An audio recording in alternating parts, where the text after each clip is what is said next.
오늘은 말 못하는 사람이라는 제목으로 함께 말씀을 생각해 보겠습니다. 오늘 본문 말씀에는 귀신 들려서 말 못하는 사람이 나옵니다. 귀신이 들려서 말을 못하게 됐다는 것은 굉장히 상징적인 의미를 가지고 있습니다. 왜 우리가 영화 같은 거, 이렇게 무슨 엑소시스트 같은 영화나 뭐 그런 비슷한 류의 영화들을 보면 귀신 들린 사람들이 말을 잘 못하잖아요. 그리고 뭔가 막 기괴한 말을 하고 좀 알아듣지 못하는 말들을 합니다. 거기서 오는 어떤 공포가 있죠.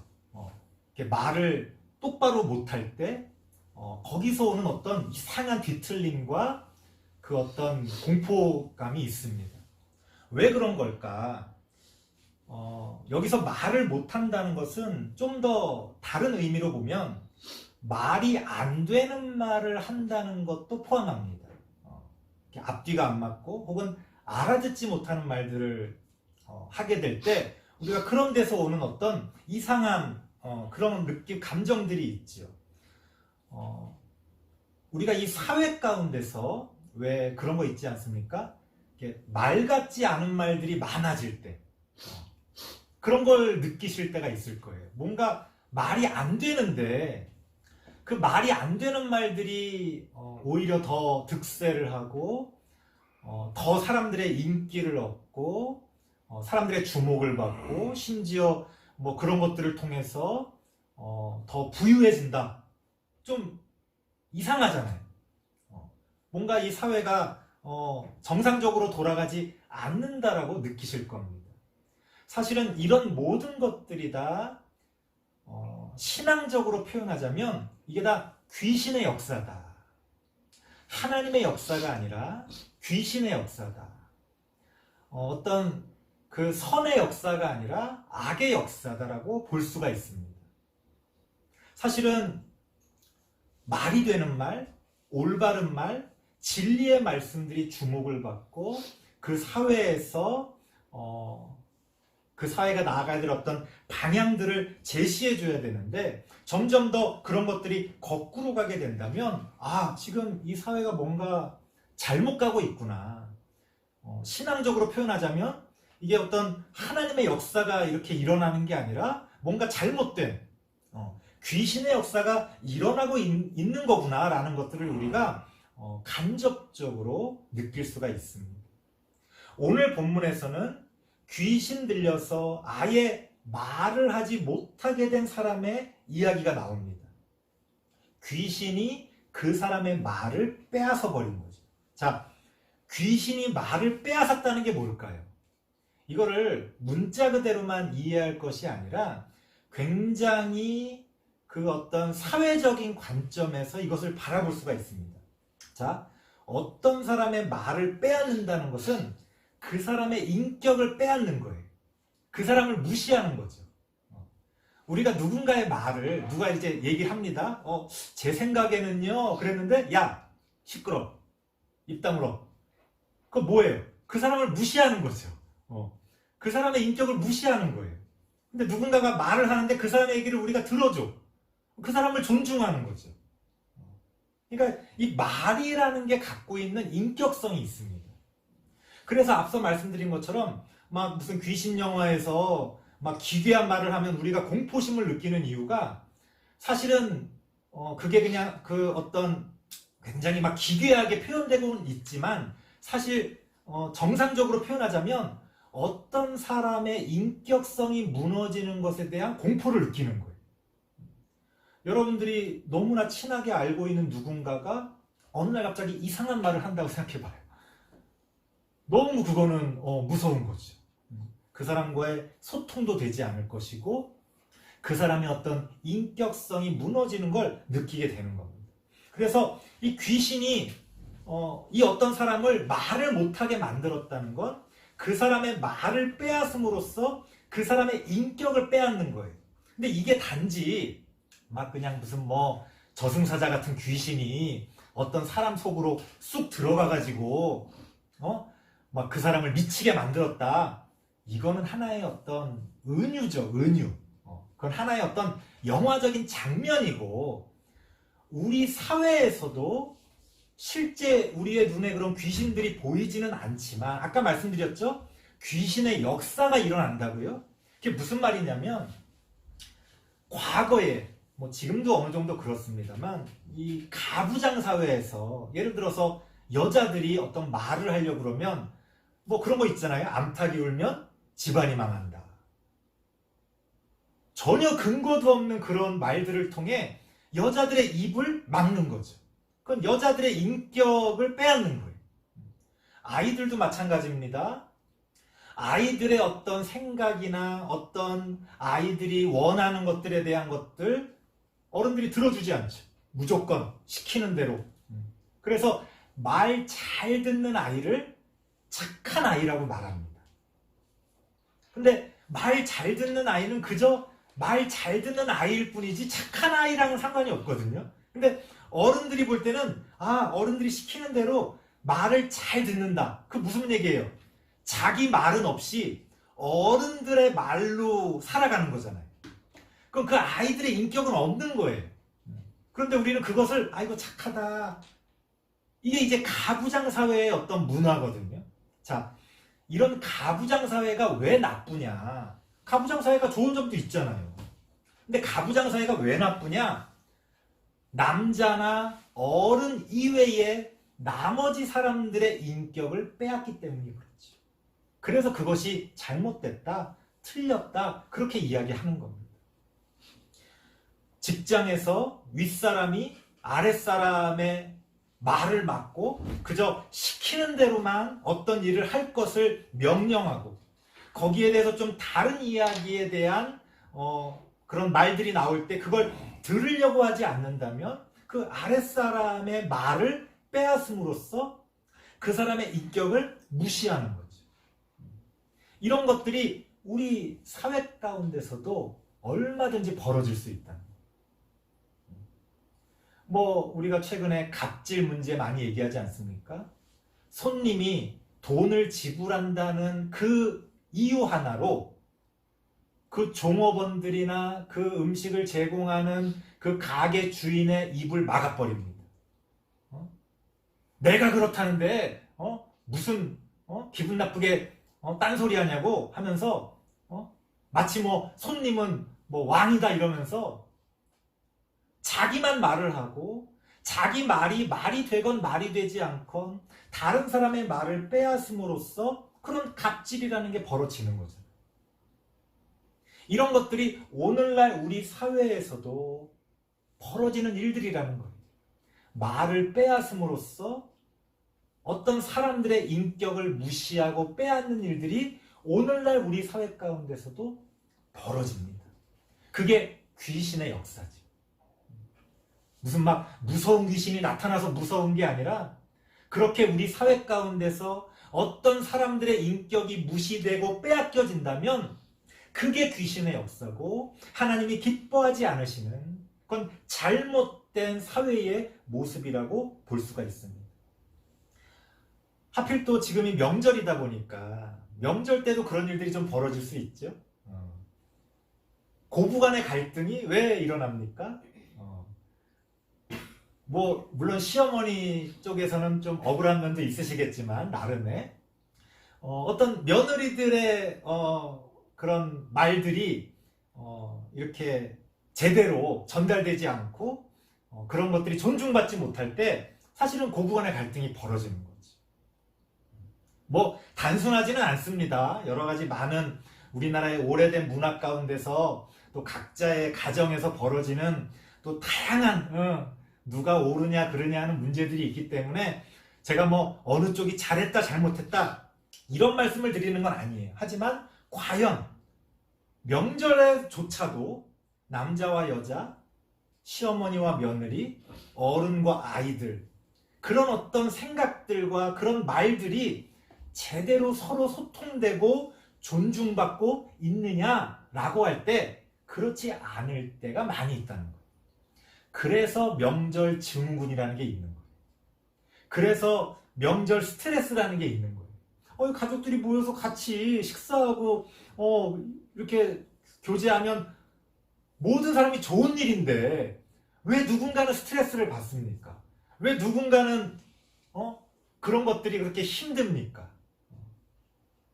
때로는요, 내 말을 누군가가 들어주는 것만으로도 훨씬 덜 힘들어요.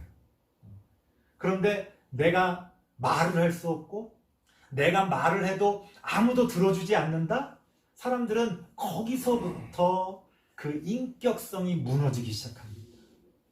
오늘날 사회에 여러 가지 막 병리적인 증상들, 뭐 우울증부터 시작해서 뭐 공황장애, 여러 가지 이런 많은 일들이 왜 벌어집니까? 나의 말들이 존중받지 못하고 나의 인격이 이렇게 내 삶을 통해 드러날 수가 없기 때문에 그런 일들이 벌어지는 거예요. 우리가 옛날 어릴 때 학교 다닐 때 그런 거 많이 배웠잖아요. 윤리 도덕 시간에. 사람의 뭐 삶의 목표는 뭐냐? 그러면 자아실현이다. 그 자아실현이라는 게 뭐냐면 나의 인격성이 내 삶을 통해 이렇게 드러나는 거예요. 그게 좀 잘났든 못났든 옳든 그르든 그런 것들이 드러나고 존중받음으로써 우리의 자아가 우리의 삶 가운데서 실현되는 거예요. 근데 그런 것들이 묵살되고 무시되고 외면될 때 많은 어떤 병리적인 증상들이 이 사회를 아프게 만드는 겁니다.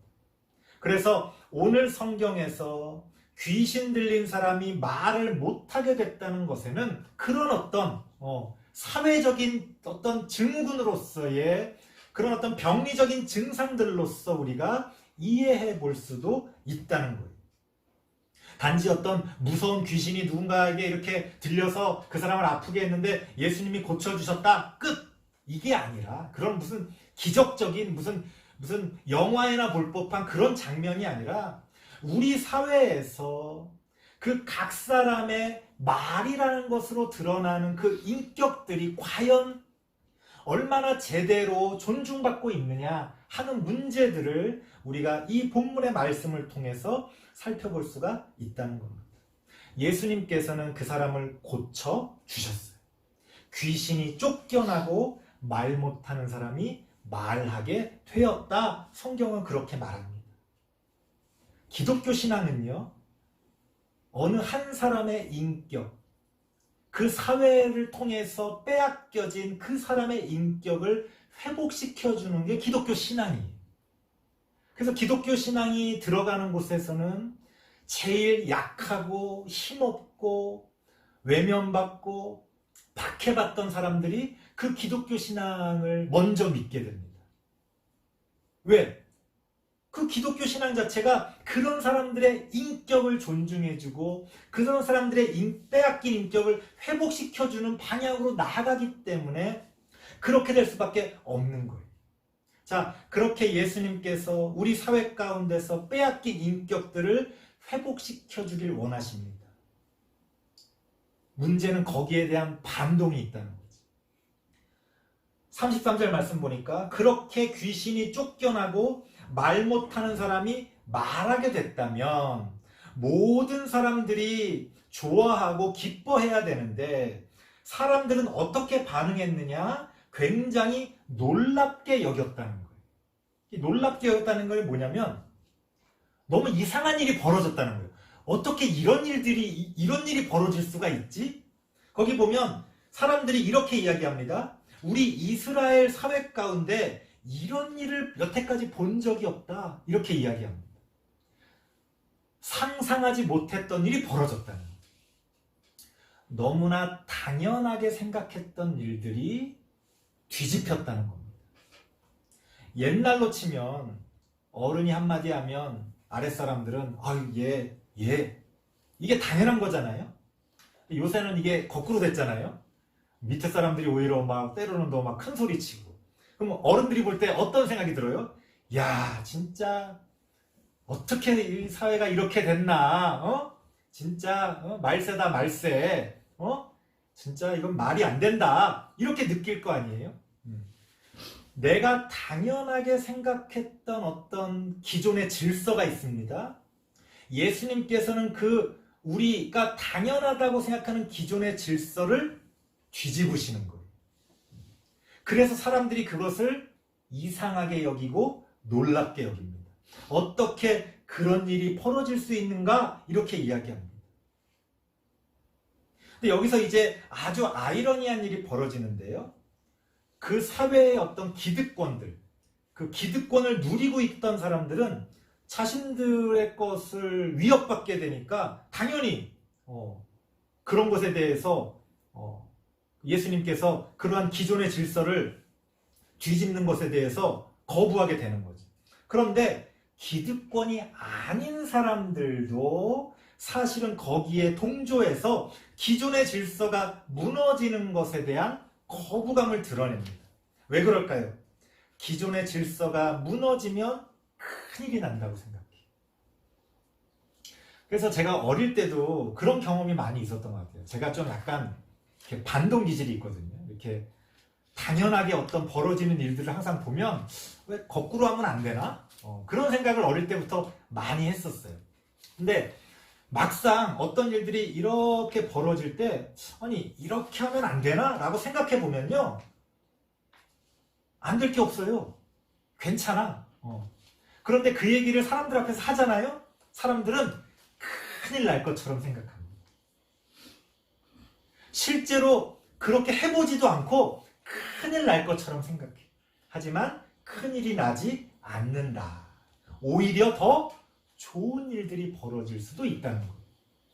우리 사회가 어떻게 보면 그렇게 발전해 왔죠. 사람들이 당연하다고 생각했던 것들이 뒤집혀지는 역사가 지금 이 사회의 발전의 역사입니다.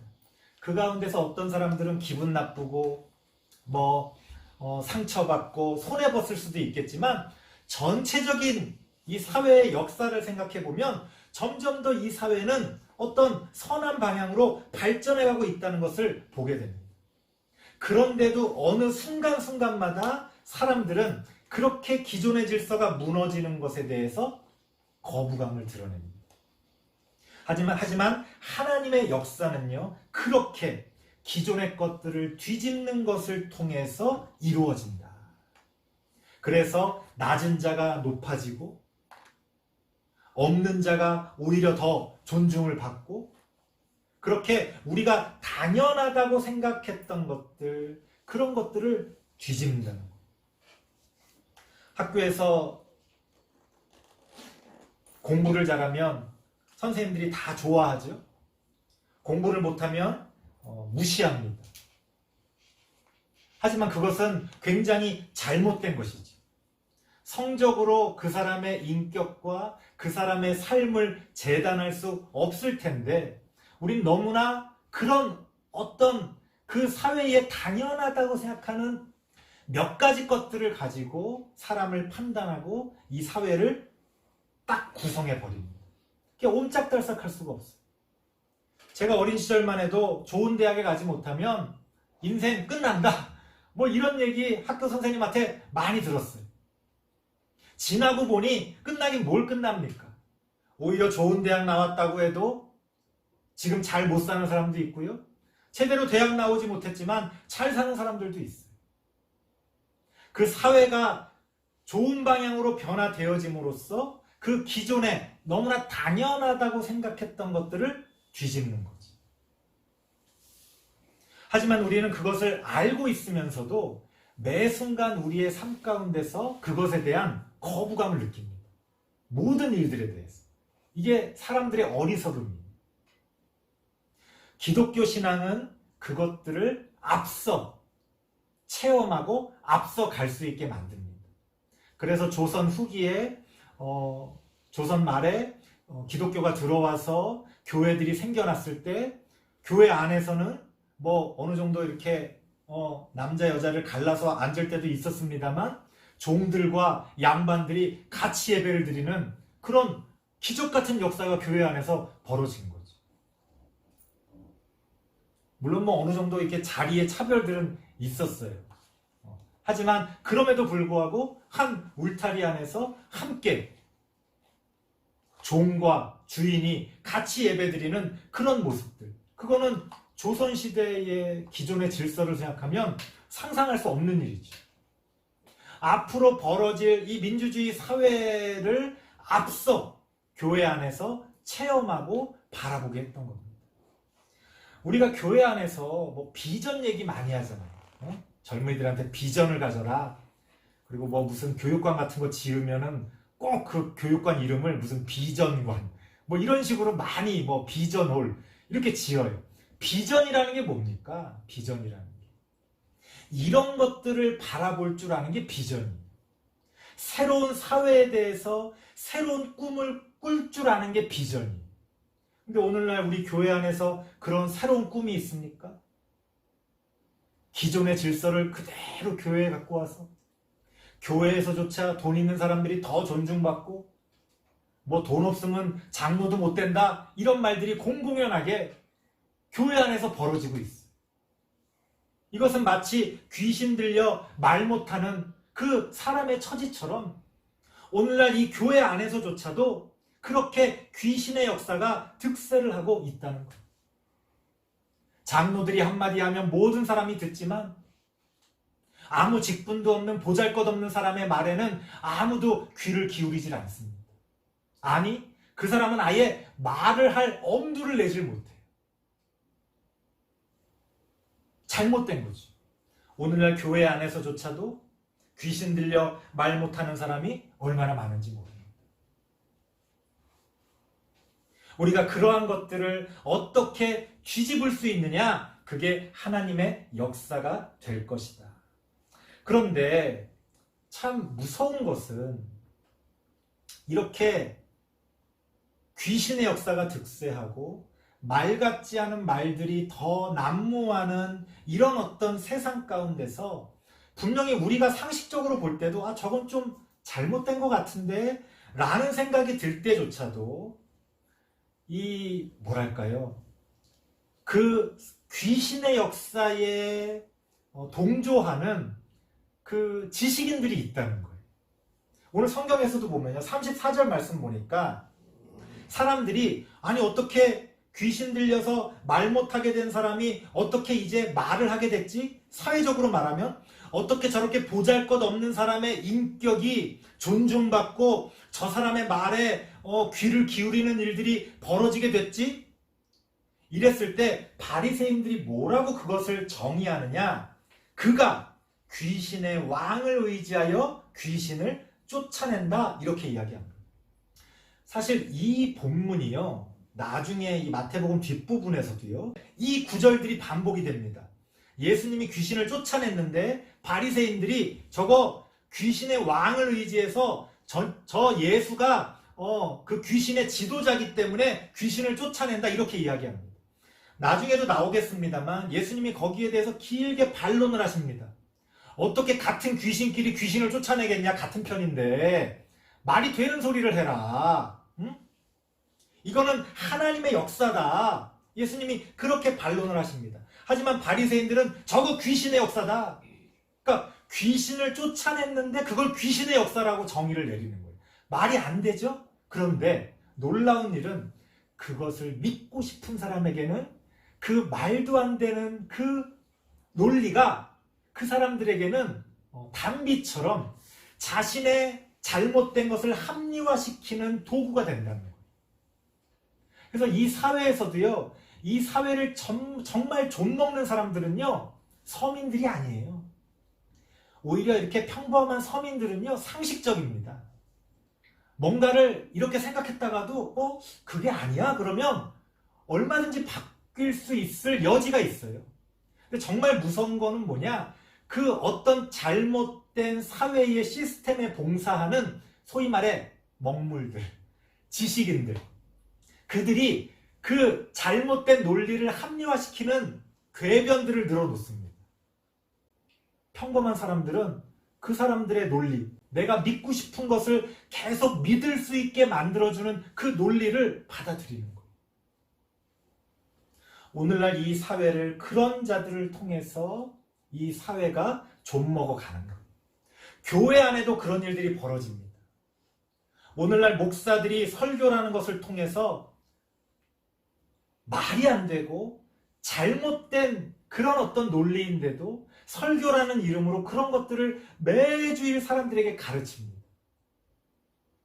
그러다 보니까 많은 사람들이 분명히 문제가 있는데도 불구하고 그런 사람들의 말을 쫓아서 계속 여전히 잘못된 그런 어떤 귀신의 역사를 따라가게 된다는 거예요. 너무나 안타깝죠. 그래서 오늘날 우리가 이 사회 가운데서 회복해야 될 것은 뭐냐? 말 같지 않은 말들을 몰아내고 말이 되는 말들을 자꾸만 이 사회 가운데서 만들어 가는 거예요. 그런 사람들을 존중해주고 지지해주는 거예요. 왜 설교가 중요합니까? 그 설교를 통해 진리의 말씀들을 우리가 배우고 혹시나 나를 오염시켰던 잘못된 거짓 말씀들을 씻어내고 회복시키는 거예요. 그래서 그러한 설교들이 그 사회 가운데서도 존중받고 교회 가운데서도 인정받을 때 하나님의 역사가 벌어져 가는 겁니다. 안타깝게도 지금은 그게 좀 거꾸로 가고 있는 시간이에요. 말 같지 않은 말을 하면 사람들이 더 몰려들고 말 같은 말을 하면 사람들이 관심을 갖지 않는 그런 이상한 사회를 우리가 지금 살아가고 있습니다. 하지만 그럼에도 불구하고 우리는 끝까지 그 진리의 말씀을 지켜야 된다. 그래서 교회의 사명이라는 건 다른 게 아니에요. 전도를 해서 사람들을 막 끌어모아서 교회를 막 크게 만들고 이건 사실 아무 의미가 없는 거예요. 교회의 사명은요, 다른 게 아닙니다. 하나님의 말씀을 지키는 거예요. 하나님의 말씀을 지킨다는 것에는 그 말씀대로 사는 것도 있지만 그 진리의 말씀을 보존하는 거예요. 어떤 것이 옳은지, 어떤 것이 올바른 성경 해석인지, 어떤 것이 이 사회를 더 아름답게 만들어가는 그러한 길인지에 대해서 우리 교회 안에서만이라도 우리가 그렇게 하나님의 말씀을 지켜나갈 때 하나님의 역사는 끊임없이 이어져 가고 어느 순간 하나님이 원하실 때 새로운 부흥의 역사가 일어나는 거지.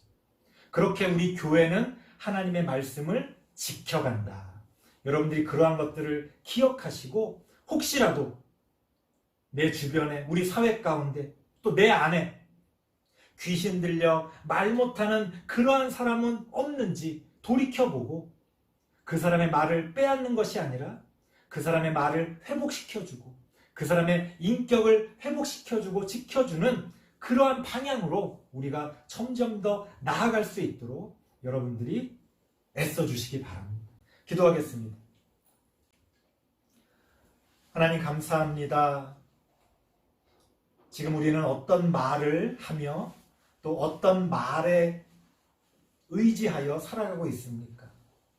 오늘날 우리 사회를 이끌어가는 말은 어떤 것입니까? 한때 부자 되세요라고 하는 말이 우리 사회를 이끌어갔을 때 우리 사회는 과연 모두 부자가 되었습니까? 그런 잘못된 말들이 우리를 사로잡아 갈 때에 우리가 하나님의 말씀을 통하여 진리의 말을 이 세상 가운데 선포하며 올바른 말에 의지하여 살아갈 수 있도록 하나님 함께하여 주시옵소서. 우리가 정말 붙잡아야 될 진리의 말씀이 무엇인지 우리를 가르쳐 주시고 깨우쳐 주셔서 우리가 비록 부족하고 연약하지만 우리의 자리에서 그 진리의 말씀을 붙들고 살아갈 수 있도록 하나님 함께하여 주옵소서. 예수님의 이름으로 기도드리옵나이다. 아멘.